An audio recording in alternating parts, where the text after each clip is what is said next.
Support comes from the Missouri Forest Products Association, committed to conservation and careful management of the state's forests to make them more resilient and better habitats for wildlife.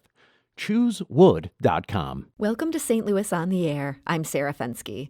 What happens when someone in St. Louis is diagnosed with COVID-19? I'm not talking about the paranoia that we all feel intermittently these days, like, oh my goodness, I have a dry cough, or could I be coming down with something? I mean an actual positive test saying that someone has COVID-19. Well, when that happens, we ask the person to quarantine. To Rob Gatter, the key word there is ask. He doesn't really like it. He's a professor at St. Louis University School of Law. He's studied quarantine procedures over the years, and he has some concerns about how we're handling this whole thing, and he's agreed to come talk to us about it. So, Rob, welcome to the show. Hey, Sarah. Thanks for hosting me. So, Rob, what do you see as the main problem with officials telling people to isolate themselves as opposed to something more formal? Well, I think one of the problems is that we want to have people on record. We want to have officials on record. It's a big deal to limit somebody's freedom of movement. We also want officials to be held accountable if there is some way in which the order doesn't make sense. We want individuals to have the right to challenge that with a court, and the prospect of that tends to help officials really refine their focus and their thinking about who they're ordering into quarantine or isolation and who they're not. And then I think it's a matter of making sure that we're taking seriously what amounts to being a serious deprivation of freedom. What do you think is driving the fact that everybody's using these informal orders rather than going this more formal route that you're suggesting here? Well, I think there's lots of reasons for that. One is that for the most part, especially during an emergency, people are willing to cooperate. Public health relies on public cooperation, and most people are on board with that. So as a result, it works. And if it works, that drive a lot of what health officials do. Another reason, I think, is that it's relatively quick, not needing to write down an order or seek court approval means that public health officials can move faster. Mm-hmm. And yet another reason, and one that I think is concerning, is that where procedural protections are not written down in the law, public health officials can be concerned that they might get something wrong going through the formal process. So instead, they make a request and get someone's agreement, and then they've avoided the risk of somehow getting wrong procedural safeguards that are ambiguous in the law. So they could say, oh, hey, we just asked, it was a consent agreement, we didn't actually go after somebody in court. That sort of gives them an out? Well, it avoids the risk. If you have someone's agreement, then there's no reason that you need to follow certain procedures that you would follow if you didn't have someone's agreement. Mm-hmm. And it just avoids those risks. And the reason to avoid those would be that the law you're operating under as a public health official might not be clear as to what those procedures are. Tell me what would a formal quarantine order look like if officials asked people to do this after they had COVID, after they'd been diagnosed with COVID-19? What would the process have to be in Missouri for people to go that route? Well, there are options. There's no one size fits all. But what you'd want to see is a written order, number one, as opposed to asking just orally and relying that someone understood what you said. You'd want the written order to identify who was being quarantined, how long they were being quarantined, why they were being quarantined, as well as the location for the quarantine and how strict it is. Some of us are referring to our stay-at-home obligations as quarantine, but of course there are exceptions that we can go out and grocery shop, we can exercise in the park 6 feet away from each other. So that would be an example of an order that has certain exceptions. Well, we wouldn't want that assumption to be made when we're quarantining an individual who we know has been exposed and we want to see if they're sick. Mm-hmm. And then in addition, you'd want to notify an individual that they have the right to challenge this in court, and this is how they would do it. So when you say there'd be a written order that would be put out, you would not necessarily see that as going through court. The written order would be given to the person quarantining, and then if they want to challenge it, that's the point where it would be kicked up to a court process. Again, that is one way to do it. That's how the state of Maryland, that has a fairly well-developed code of procedures for quarantine and isolation. That's how they do it. No matter what, every public health official needs the authority to be able to issue an order without a court order for at least some initial period of time, even if that court order has to go to court. Even if that public health order needs to be reviewed by a judge before it's finalized. So, yes, the recommendation that Professor Rutschman and I had in our op-ed in the Post-Dispatch was that one option would be to give public health officials the ability to issue an order without having to go to court, and that order would last for 24 or 48 hours until an official court order could follow from it. But other states have been successful with giving public health officials the authority to issue an order, and only if it's challenged by the person who's under quarantine would there be a court hearing. Either one of those is fine. What doesn't work is to have no procedure whatsoever, and it is unclear to an individual whether or not they have the ability to order it. And then we're unaware also, when it's done informally, that we even have individuals how many individuals do we have who are quarantined in that matter, because there is no official record of it. We're talking to Rob Gatter. He's a professor at St. Louis University School of Law. You've referred to ways that other states are doing this. Are we alone in not having any sort of policy or procedure for doing this other than just telling people to stay home? No, not at all. There's plenty of states. I think it's the exceptional state like Maryland that has a well-developed code. Codes like this started to be not just developed but updated after 9/11. You remember the anthrax scare. The federal government asked for some experts to develop a model state public health emergency code. That happened, and it's been available since about 2003.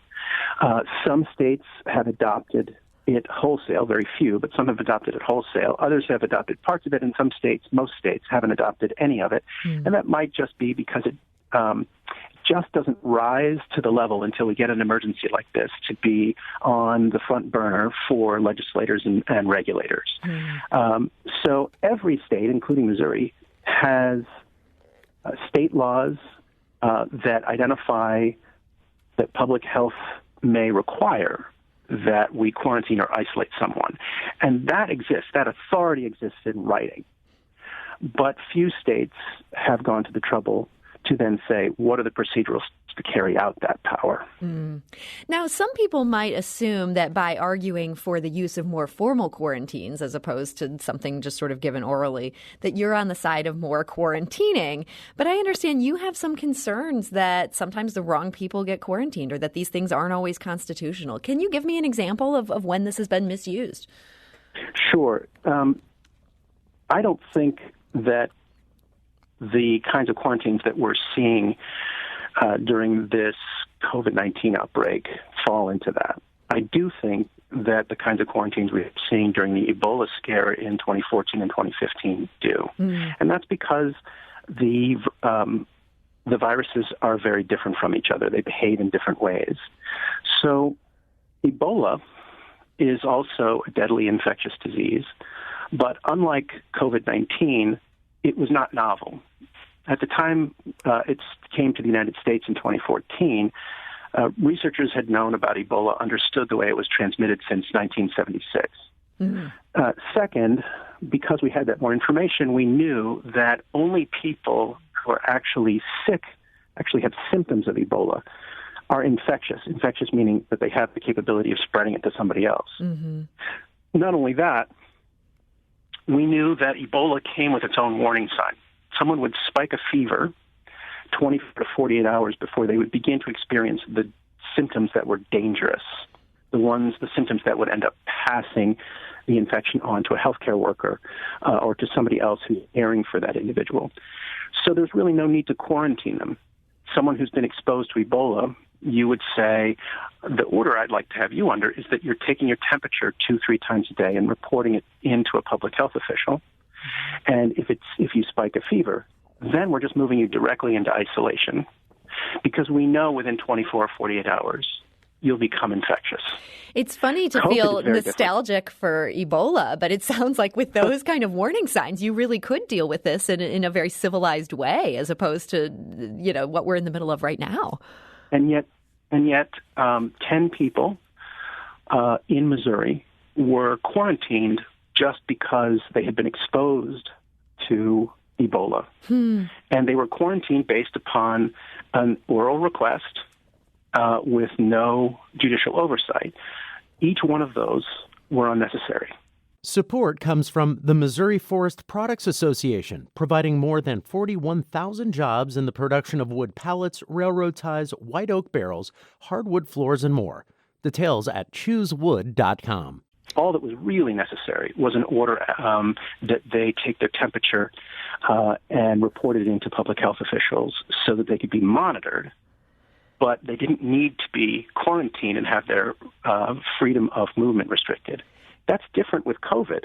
We know that people can spread the disease without having any symptoms. We also know it's more easily spread than Ebola. And we know so much less about it that it makes sense to have social distancing orders and quarantine when we know that someone's been exposed. Mm-hmm. So you mentioned these people during this Ebola crisis. They were here in Missouri, and it wasn't that they were being monitored for these spikes in fever, which it sounds like you would have seen as a good thing. They were ordered to quarantine. How long were they stuck in quarantine? 2 weeks. So a quarantine order will typically last for the duration of the incubation period for the particular virus. And it was 14 days for Ebola. And so that was typically the duration of the quarantines. And each one was done informally with with an official saying, we want you to quarantine, and if you don't, we could force you to. And each person cooperated with that. So they did cooperate. Did anyone try to challenge those type of things during the Ebola issue? Did people try to challenge that legally? Nobody from Missouri, but there was a relatively famous case. Well, there was the famous incident of Casey Hickox, the nurse, who flew into New Jersey after having volunteered with Doctors Without Borders treating Ebola patients in West Africa. And Chris Christie, the governor of New Jersey, quarantined her on the spot, and she challenged it. At the time, she challenged an effort by the state of Maine. She eventually went back home to the state of Maine. The state of Maine wanted to quarantine her. You might remember that she took a bike ride outside of her house, and there were lots of photographers taking her picture. That's right.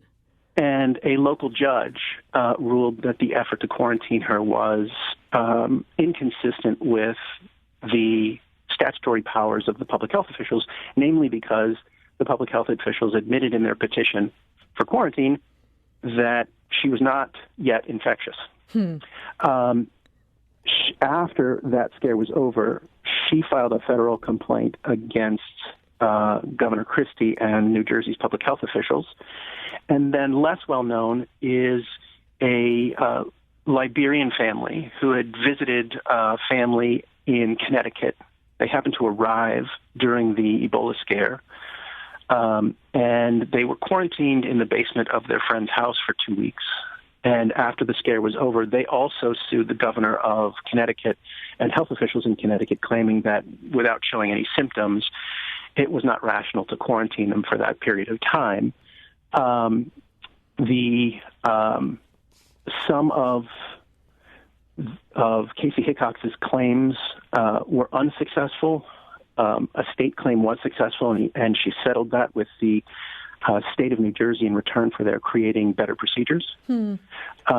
Meanwhile, the Liberian family lost its case in federal district court in Connecticut, and it is on appeal and has been on appeal for more than 2 years in the Second Circuit federal Court of Appeals, and it was fully briefed and argued, I think, 25, 26 months ago, and there still is not an opinion resolving that appeal. Well, how helpful to have that all unresolved as we head into the largest public health crisis of our lives. It seems like this might be a good time for the court to have ruled on that, but I guess there's nothing we can do about that. That's very interesting to hear this background, and I'd never really thought about some of these issues. So this is a great sort of grounding in the legal stuff behind what we're talking about. And we are talking to Rob Gatter of St. Louis University School of Law. We need to take a quick break, but we'll be back shortly to continue this conversation. This is St. Louis on the Air on St. Louis Public Radio, 90.7 KWMU. Welcome back. And now back to our conversation. We're talking to Rob Gatter. He's a professor at St. Louis University School of Law. And Rob, as you mentioned, you did sort of make this case in an op-ed that was published in the St. Louis Post-Dispatch a few weeks ago, arguing for quarantine orders that should be in writing and give people a chance to appeal them and just also make sure that things are clear-cut with the people who are under them. What kind of reaction did you get to that from people who might have the power to actually change how we're doing things?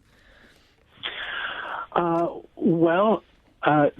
got a positive reaction from St. Louis County, for example. They were interested in seeing examples of procedures that have worked in other jurisdictions where they've been codified and tested. So I did share with the county the Maryland experience. Maryland had adopted that model statute we discussed earlier and have lived with it through a variety of public health crises, including SARS, H1N1, Ebola, and now this, which means they've had the ability to then make some changes in light of their experience with it. So it's nice to have one that's time-tested. I shared that information with the county. I explained what I had, and I know that they were grateful to have that information as they were developing some of their own practices as we make our way through this crisis. And so have they changed? Are they now doing written orders to the best of your knowledge? To the best of my knowledge, they are doing that. The difficulty is that this is ramping up so quickly. Mm-hmm. The number of cases is still increasing significantly each day, as you were just talking about. And so that's a difficult circumstances in which to try to make change on the fly. Mm-hmm. But yes, I understand that is the practice going forward. And would you like to see these orders to quarantine being given to people once they have this diagnosis that they definitely have it? Or would that also apply to people who are in their close circle, might live with them, and we don't yet know whether or not they have it? Well, let me make a distinction first between those who have no exposure, those who have known exposure, and those who we know are sick. Mm-hmm. Those who are testing positive, we don't quarantine them, we isolate them. Quarantine is for those who've been exposed and we're trying to find out whether or not they are positive. Mm-hmm. Because, as we were discussing, someone might not show symptoms and it may take some time to get test results back. So quarantine is what you ask someone to do when they have a known exposure and we're waiting to hear test results. Either way, a quarantine order or an isolation order has substantial implications for somebody's freedom of movement. And so, yes, I would apply the same standard to each. Okay. I want to go to the phone lines. Nick is calling from Wentzville. Nick, hi, you're on St. Louis on the Air. How are y'all? How you guys doing? Interesting conversation. So I think the guest characterized right. We know a lot about like hemorrhagic fevers, right? Ebola, Marburg, Lassa, et cetera, et cetera. Mm-hmm. But we don't know a lot about COVID-19. So I think that, and this is my question: how do you ensure the alignment of the specific buckets of legal compliance, ethical compliance, and the infectious disease compliance, right? And that's mapped to public health, right? Mm-hmm. We want to decrease the probability of a person either being infected with or people being quarantined, that you decrease the probability, right, and then flatten the curve and then drive the x-axis out, right, towards towards infinity. So that's my question. I'll listen off the air. Take care of yourself. Bye-bye. That's a good question. Nick, Rob, thoughts on that? Yeah. So what we'd be doing with procedures would be to require that there's some rational basis for the public health officials taking the actions they are. And in doing so, that's a flexible standard.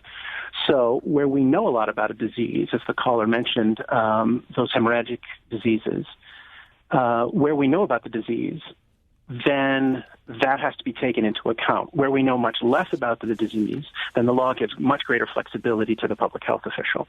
Likewise, what's available to address it. For example, if there is a vaccination available for a particular disease, then the law would require that officials explain not only why it's appropriate to protect others with something like quarantine, but why quarantine or isolation instead of just simply the vaccination. In the case of COVID, we don't know that much. What we do know is that it can spread in lots of different ways, and we're still determining what those ways are. And we don't have any sort of treatment or medicine to make individuals immune. Mm-hmm. Therefore, the law using that same standard would still permit the kind of widespread use of quarantine and isolation that we're seeing today in a way it wouldn't using the same standard if we were talking about Ebola. Okay, that makes sense. I want to go back to the phone line. Zev is calling from St. Louis. Zev, hi, you're on St. Louis on the air. Hi, thank you for taking my call. I just wanted to comment and voice my opinion that I think, unfortunately, there are not enough people who are taking social distancing as seriously as it needs to be, and that I think it would be very important and beneficial to have an official stay-at-home or shelter-in-place order for Missouri, or at least St. Louis and the greater St. Louis area, until we have more information or there's a better handle on the outbreak as it is right now. So something perhaps along the lines of what they're doing in Los Angeles, where you really do have to be at home unless you're doing one of these very essential things. Yes, exactly. Okay. Zev, thank you for that perspective. Rob, thoughts on that? Yeah. So if I understand the caller's question, I mean, we do have in Missouri now, starting yesterday, and we have had since the 23rd in St. Louis City and St. Louis County, stay-at-home orders that exempt essential businesses. And I take the caller's question to be about whether those orders need to be more strict or whether they need to be enforced in some way to make sure that everybody's in compliance. I think he's urging that they need to be written even more strictly. I mean, my sense of Missouri's orders is that they have a lot of exceptions that say the Los Angeles orders don't have. And I think he's saying less of a question and more we really need that here. Do you have a take on whether that would be even legal to make it tougher here? Oh, I think it would be legal. I think the question really is one of the calculus of getting it just about right. I started off the segment by saying that public health requires public cooperation.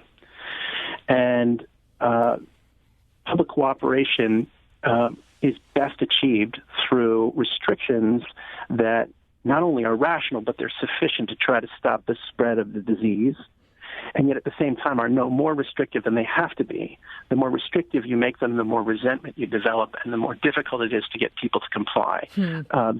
So when you see how some researchers are modeling the flattening of the curve, when you look into it, they will take into account not only what the law says, but also projecting some degree of compliance. And a common number to use is 75%.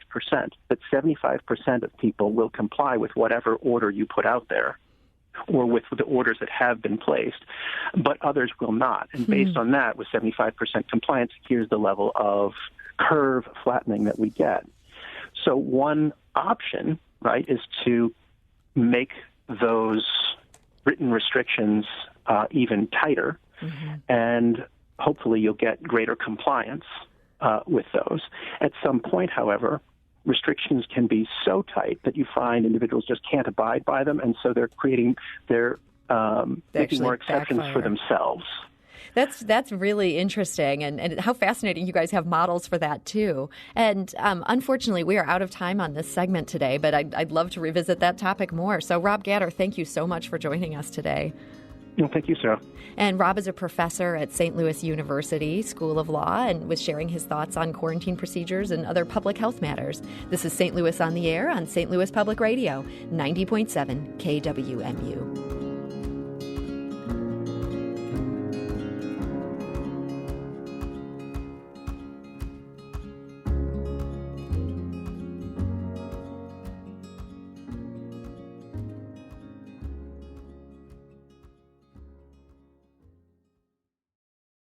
Support comes from the Missouri Forest Products Association. Missouri produces wood pallets, railroad ties, white oak barrels, hardwood floors, and more. Details on the variety of products made in the state are at choosewood.com.